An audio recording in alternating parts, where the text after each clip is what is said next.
Ramadan yang saat datang waktunya bisa menghentikan orang berbuat maksiat. Gak percaya, cek. Orang yang punya sifat marah semarah-marahnya, itu saat Ramadan bisa berhenti marah. Buka jam 6 kurang seperempat ada yang provokasi, dia bisa tahan marah tuh. Istrinya bingung, tumben pak nggak marah, ntar habis maghrib. Bisa ditahan. Orang dusta bisa nggak dusta. Dan saat yang bersamaan, teman-teman sekalian, bapak ibu, itu bisa terdorong berbuat meningkatkan amal soleh. Sekarang kita keluar dari sini, ada yang minta belum tentu dikasih. Nanti Ramadan tiba sudah nyatet berapa yatimnya, berapa du'afanya, amal soleh naik. Sekarang ada orang ketinggalan sholat fardu terlambat masih biasa, Ramadan ketinggalan sunnah itu gelisah. Betapa ibu-ibu para pejuang yang sangat luar biasa itu berjuang memperebutkan saf pertama setelah maghrib untuk menaruh sejadah. Nah, ini pelakunya nih. Tapi itu hebat, Bu. Saya tanya ibu kalau berjuang naruh sejadah setelah maghrib atau bahkan sebelum maghrib, itu sejadah disimpan di saf itu untuk ngejar sholat apa? Tarawih, bukan isanya. Saya tanya pada ibu, tarawih itu hukumnya sunnah atau wajib? Sunnah. Ramadan tuh jangan kan yang fardu, ketinggalan sunnah bisa gelisah. Itulah Ramadan. Terakhir saya ingin sampaikan doa penting. Tolong hafalkan doa ini. Dan ini doa yang diajarkan Nabi menjelang Ramadan, supaya mendapatkan kesehatan, kekuatan, keselamatan untuk beribadah saat Ramadan. Hadisnya di At-Tirmidzi nomor hadis 3254. Qala, langsung saja, qala Nabi sallallahu alaihi wasallam, Allahumma ahillahu alaina bil yumni wal iman was salamati wal islam rabbi wa rabbuka Allah. Nah, itu tolong nanti dihafalkan. Tadi sudah direkam, dibimbing. Nanti ketika ditetapkan masuk awal Ramadan, bacakan itu. Ya Allah, anugerahkan awal Ramadan kepada kami dengan ketenangan, kedamaian, kekuatan iman, keselamatan, sehat, nggak sakit sampai selesai puasanya. Kalau kita dapat rezeki berupa materi, rumus cepatnya pakai dulu untuk ibadah. Pakai untuk ibadah dulu. Sehingga pertama, hisab kita akan ringan di hadapan Allah.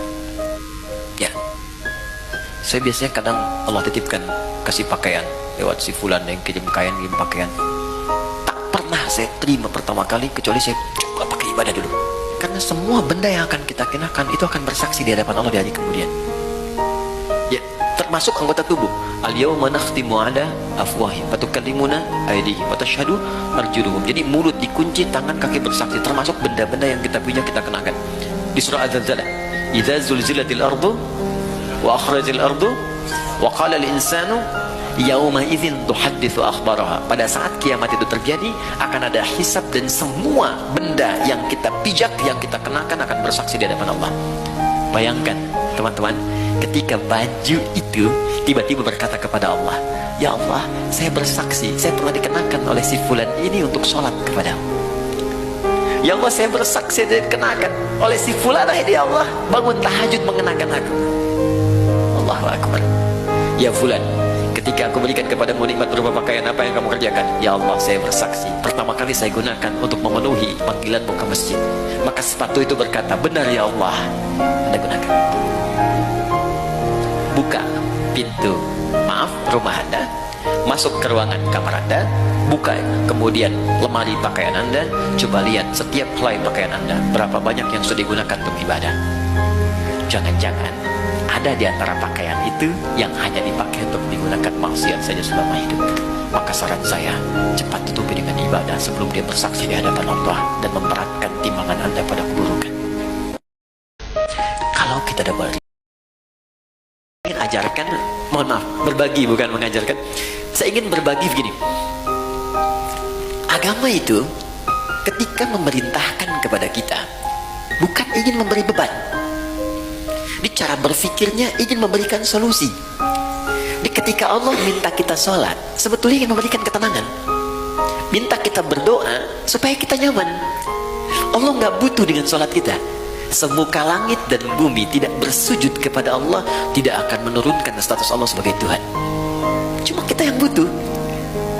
Makanya ketika dipanggil hayya 'alas shalah, Anda bertanya kenapa sholat? Kata Allah lewat suara azan, hayya 'alal falah.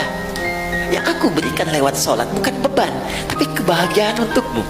Bukankah engkau selalu minta, ya Allah bahagiakan rumah tanggaku, ya Allah sukseskan pekerjaanku? Aku yang punya. Datang kamu sujud, minta aku berikan. Karena itu di pertemuan terakhir kemarin kita memohon kepada Allah saat duduk di antara dua sujud, minta banyak permohonan. Rabbil filli warhamni wajburni warfa'ni warzuqni, dan seterusnya. Minta kasih sayang, minta perlindungan, minta rizki, minta rahmat, minta kesehatan, dan seterusnya. Karena Allah yang punya. Pertanyaannya, kenapa banyak orang meminta dalam sholat kemudian belum ada yang terkabul, atau satu dari sekian banyak belum dicapai? Boleh jadi ada yang belum maksimal dalam sholatnya, atau ada dari bacaan dan gerakan sholat itu yang belum dipahami dengan baik, sehingga maknanya tidak teresap ke dalam jiwa. Saya ingin ajarkan, mohon maaf, berbagi bukan mengajarkan. Saya ingin berbagi begini.